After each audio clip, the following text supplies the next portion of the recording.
Salut à toi, bienvenue dans l'Instant Vertical, le podcast qui illumine tes oreilles, rien que ça. Je t'invite à t'installer confortablement pour l'écoute de ce petit moment ensemble et savourer quelques instants de silence.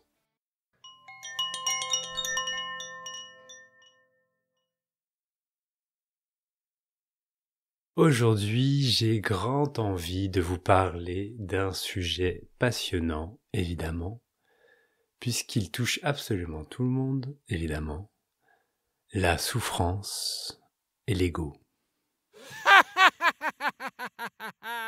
Personne ne peut faire l'impasse sur la souffrance qu'il ressent. Cette souffrance qui peut parfois se manifester à travers des crises mentales, avec des pensées qui nous assaillent, de l'émotionnel, des douleurs physiques, de la douleur dans tous les sens, mais surtout une croyance profonde que nous sommes soit l'auteur, soit la victime de ces douleurs et de cette souffrance qui nous assaille, et que l'on préférerait que ça n'existe pas. C'est tout cela dont on va parler aujourd'hui.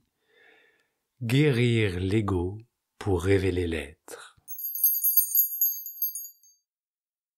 Comme d'habitude, dans l'Instant Vertical, j'utilise pas mal de mots qui forcément ont des intentions, des définitions, des connotations, et nous avons tous une vision différente de ces mots. Je peux pas m'amuser à vous expliquer à chaque fois le mot tel que je le vois, mais c'est bien une invitation à ne pas prendre tout au pied de la lettre, et bien essayer de trouver la propre compréhension à partir des mots qui sont dits, qui permettent de pointer dans des directions. Privilégiez constamment, s'il vous plaît, votre expérience directe et votre propre résonance avec les mots. Ne croyez en rien ce qui est dit dans ce micro à cet instant. L'ego, un gros mot. Un mot qu'on utilise à tout va.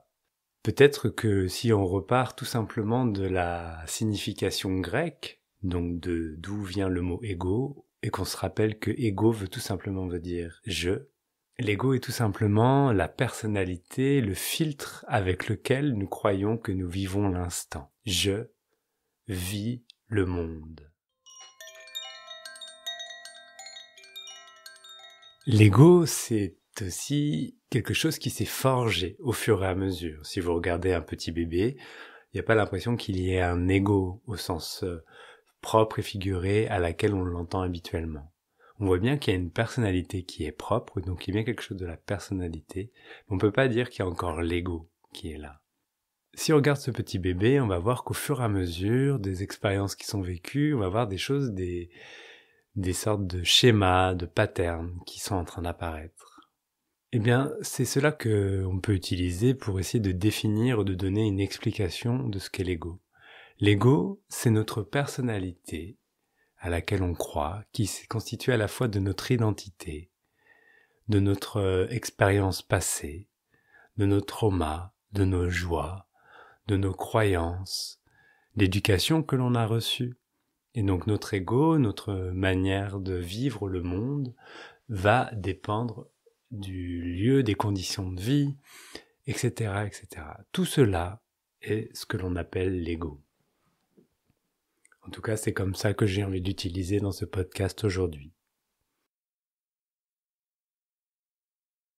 L'ego, il a une particularité, c'est qu'il oscille de manière binaire entre joie et souffrance.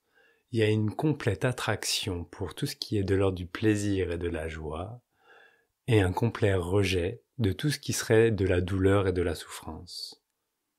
Et à partir de cette information, on peut regarder notre manière de vivre, on peut regarder assez facilement que l'on court après tout ce qui nous apporte de la joie, même à travers de la compensation, par exemple, je vais pas bien, je suis en colère et je vais manger une grosse tartine de chocolat bien sucré, comme ce qui s'est passé pour moi ce matin. Ou alors, je vais tout faire pour que le truc super désagréable qui doit arriver, et je sais qu'il va arriver, ou qui est en train de se produire, ne se produise pas, parce qu'il n'y a aucune raison suffisante dans cette existence pour que je souffre. Personne n'a le droit de me faire souffrir. Je refuse de souffrir, je veux vivre le bonheur et la joie à tout instant. Voici des vérités profondes de l'ego qui donnent un regard sur le monde et posent des actes en conséquence. Pour illustrer le propos de ce jour, je vous propose de vous lire un petit texte de Wayne Liquorman dans le livre « Invitation à l'impensable, aller simple pour la transparence de l'être » aux éditions Aluna. C'est un petit paragraphe sur notre sujet du jour, la souffrance. Beaucoup d'enseignements non duels commencent et finissent par le concept « vous êtes cela ». Point. Et tout le reste est négligé, rejeté en tant qu'illusion et ignoré. Vous êtes Dieu, vous êtes la source, point. Il s'agit purement d'une affaire de goût personnel, mais j'aime débuter par ce qui est apparemment manifeste. C'est là que ça se passe. C'est là que se passe la vie. Tout le drame tient dans cette apparente séparation, et c'est à la fois miraculeux et fascinant. Je préfère commencer par là où vous êtes en apparence et remonter ensuite pour pointer en direction de la source. En fin de compte, vous effectuez un retour complet en direction de ce qui est, car ce qui est source manifestée. Il y a une apparence de séparation, peuplée d'organismes interagissant comme si elles étaient des entités indépendantes, et cela donne naissance à un drame extraordinaire, un spectacle prenant et divertissant. Il est vrai que parfois c'est un divertimento incroyablement tragique, et il peut être horrible, mais le revers de l'horreur est un plaisir et une joie immense. Certaines des choses qui se produisent dans la vie nous apparaissent comme une belle merde. Mais en y regardant de plus près, cette merde peut être le produit d'un somptueux repas. Rendue à la terre, elle peut être le terreau d'où émergera le magnifique et délicieux légume que vous allez savourer avant qu'il ne retourne d'où il vient. Vous avez la merde, mais avec elle, il y a une quantité de choses merveilleuses. Elles surgissent de concert. Avec la merde, vous avez aussi une joie et une beauté incroyables. L'une ne va pas sans l'autre. Elles ne sont pas séparées. Ce sont les différents points du même cercle. Vous faites la différence entre tomber dans les escaliers et tomber amoureux. En termes d'expérience, il y a une différence entre la douleur et le plaisir. Et lorsque nous affirmons qu'il s'agit de la même chose, bien évidemment, l'expérience que l'on en fait n'est pas la même. Mais ce que nous avançons, c'est que le plaisir et douleur ont la même racine.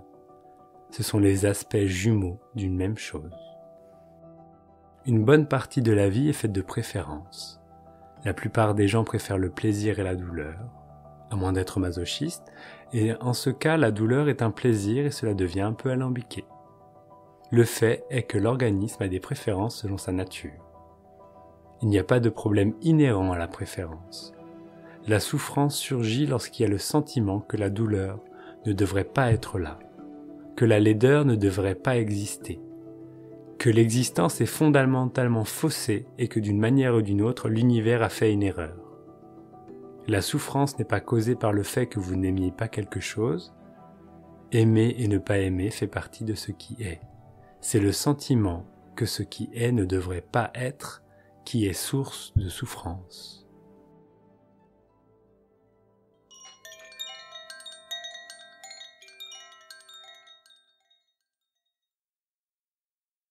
Dans ce texte, Wayne Liquorman parle de quelque chose qui me semble essentiel. Ce lien entre souffrance et joie, qui ne sont les deux aspects d'une même pièce, les deux faces d'une même pièce, elles ont la même racine. Bien entendu, l'expérience que l'on en fait, tout le monde peut en attester que c'est totalement différent. Mais on court après l'un ou on fuit l'autre constamment. Dans les deux cas, on court, que l'on soit pour fuir ou pour aller vers. Un jour que je lisais un livre de Arnaud Desjardins, qui était une personne qui a beaucoup écrit dans les années 70-80 sur la spiritualité, précisait que pour lui, une chenille, qui va devenir un jour un papillon, il n'y a aucun doute, avait quand même besoin de vivre sa vie de chenille jusqu'au bout avant de devenir un papillon. Parce que si la chenille était malade, ou qu'elle n'avait pas une vie, ou qu'elle avait une vie dangereuse au milieu de prédateurs, etc., elle avait quand même peu de chances d'arriver au stade de papillon. Et donc, en utilisant cette métaphore, il précisait que prendre soin de l'ego, qui est symbolisé par la chenille, ça va lui permettre de aller jusqu'au bout de cette identification à cette souffrance, qui va permettre derrière de dévoiler l'évidence que tout est déjà là et qu'il n'y a que ce qui est. Révéler l'être à travers la guérison de l'ego, c'est une voie spirituelle à part entière que beaucoup de personnes empruntent, qu'ils le veuillent ou non, puisque ça arrive.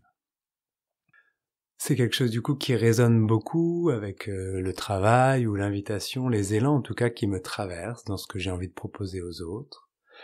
Et pour vous l'illustrer, et c'est quelque chose qui m'avait touché dans l'accompagnement en sophrologie que j'ai vécu il y a une dizaine d'années, et c'était utilisé cette métaphore que je vais vous exposer maintenant, qui m'avait vraiment résonné à ce moment puisque j'en avais vraiment besoin. C'est la métaphore de la cabane. On pourrait imaginer que l'ego, avec tous ses encombrements, ses réticences, ses joies, ses peines, c'est une cabane qui a été fermée depuis longtemps et qui a besoin d'un grand ménage. Quand vous rentrez dans la cabane pour la première fois et que vous vous rendez compte du bordel ambiant dans lequel vous vivez depuis un certain temps, et quand on commence à faire le ménage, eh bien, on va commencer peut-être à ranger, à dépoussiérer, etc. Et plus on range, eh ben, plus il y a du bordel qui va s'attasser quelque part, et donc ça va mettre du temps. Voilà, on est plein d'un objet, mais on va bien le déplacer quelque part avant qu'on trouve l'espace dans lequel il est. Il va falloir jeter, il va falloir dépoussiérer. Le principe même de dépoussiérer, c'est que quand tu bouges la poussière, elle va se mettre ailleurs. Et donc il va falloir dépoussiérer de nombreuses fois. Mais avant de faire tout ça, la première chose à faire, c'est déjà d'ouvrir les fenêtres et les volets pour laisser entrer de l'air et de la lumière. Parce qu'au moment où tu rentres dans la cabane, où tout est fermé, eh ben tu ne vois pas très bien ce qu'il y a à l'intérieur. Ouvrir les volets, c'est le premier acte pour vraiment regarder l'état des choses et de se rappeler que c'est pas parce que c'est comme ça maintenant que ça a toujours été comme ça, et c'est pas parce que c'est comme ça maintenant que ça va rester comme ça. Il suffit simplement de se laisser couler dans l'élan et commencer le gros nettoyage de printemps. Ceci a vraiment résonné avec moi pendant un temps et c'est un processus par lequel je suis passé. C'est un processus que longtemps j'ai cru qui me permettait d'avoir une certaine assise, un certain ancrage, qui me permettait d'être plus conscient, plus cool, plus joyeux, moins en colère, plus éveillé, etc., etc., etc. Jusqu'à ce que toutes ces croyances sur ce que j'étais et ce que ça m'avait apporté tombent également. N'empêche qu'à partir du moment où ce processus a été vécu, la vie que j'ai menée, que je mène aujourd'hui, est un peu plus plaisante que ce que je vivais avant, dans lequel tout était en foutras et en bazar et en bordel. Aujourd'hui, il y a une certaine souplesse, une certaine aisance, une certaine dynamique de vie qui correspond à quelque chose qui résonne et qui a goût pour moi. En aucun cas ça me rend meilleur ou ça change quoi que ce soit à la source, mais j'ai l'impression de vivre une fluidité que je ne vivrais pas si j'étais enfermé au fin fond de ma cabane.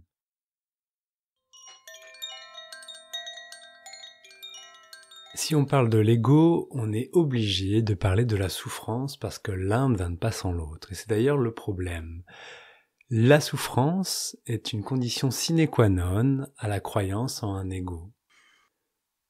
Cette souffrance, elle vient notamment du fait que l'ego, dans son rejet et son attraction que j'évoquais tout à l'heure, va avoir une croyance qu'il a un mot à dire sur ce qui devrait être et ce qui ne devrait pas être. C'est-à-dire qu'il croit qu'il y a des choses qui sont bonnes pour lui et qui ont le droit d'exister, et il y a des choses qui ne devraient pas exister, et pourtant qui existent. Partir de cette souffrance, c'est se rappeler que la souffrance est comme un aiguillon qui nous pique les fesses à tout instant. Si ça nous pique les fesses, c'est très bon pour nous, je trouve. C'est très bon parce que ça met en mouvement. Ça sort de cette torpeur maligne dans laquelle on baigne en nous coucounant sous nos couvertures, en nous disant « Oh non, je n'ai pas envie de lui rentrer dedans alors que je suis très très en colère, mais cette colère, je ne vais pas la laisser sortir et que je vais attendre qu'elle explose au bon moment ou que je m'en fasse un ulcère à l'estomac. » Cette souffrance, elle est intelligente, elle est l'intelligence de la vie en mouvement, qui nous permet de ne pas rester cloisonné là-dedans. Et quand il y a résistance à cette souffrance, à ce message, cet appel à vivre cela tout court, on pourrait dire que cette intelligence de la vie va nous mener vers ce à quoi elle tend, révéler l'existence d'être tout simplement. C'est comme si la souffrance, ou je vais dire ça par exemple le conflit, nos interactions conflictuelles et tout ce qui nécessite que l'on soit d'accord, pas d'accord, en colère, pas en colère, etc., sont des cadeaux à part entière, à condition de ne pas les voir comme quelque chose qui devrait disparaître, mais au contraire, quelque chose dans lequel il y a besoin de plonger au même titre que l'on plonge dans quelque chose qui nous fait plaisir. Cette souffrance, je ne sais pas où elle vous mène. Je sais juste qu'elle met en mouvement. Et je ne peux pas vous garantir que derrière la souffrance, il y a le bonheur absolu, le cocon moelleux, le truc trop cool à vivre que l'on voudrait vivre. Je n'en sais rien du tout.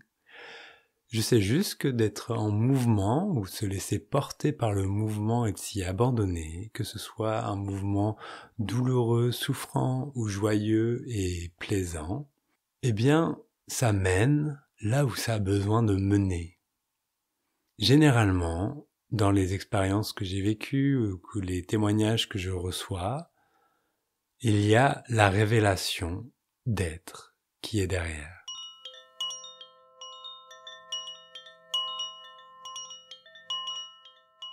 Alors guérir l'ego pour révéler l'être.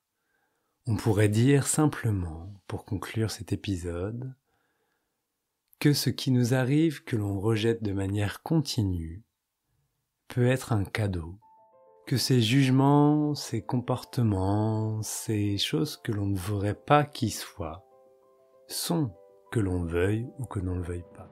Cesser de lutter contre le fait que ça existe ou que ça ne devrait pas exister ou qu'on devrait avoir un comportement différent de ce qui est, c'est s'abandonner à ce grand repos et c'est laisser l'existence être comme elle a envie d'être sans que l'on soit une personne séparée qui ait son mot à dire là-dessus.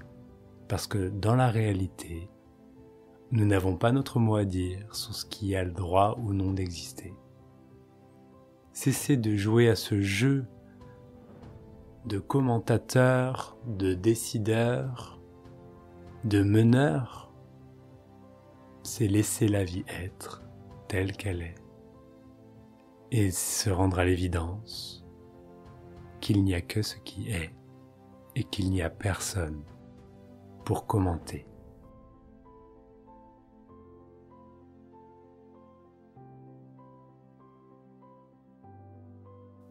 Voilà, laisse résonner tout cela en toi cette semaine, voir ce que ça produit, ce que ça ne produit pas.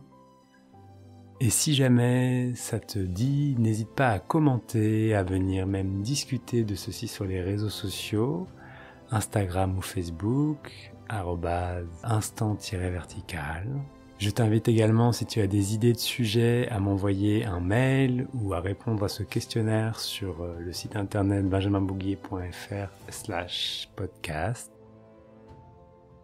Et en attendant, je te souhaite une très belle semaine et je t'invite à rester encore quelques instants dans la verticalité de ce silence qui est toujours là.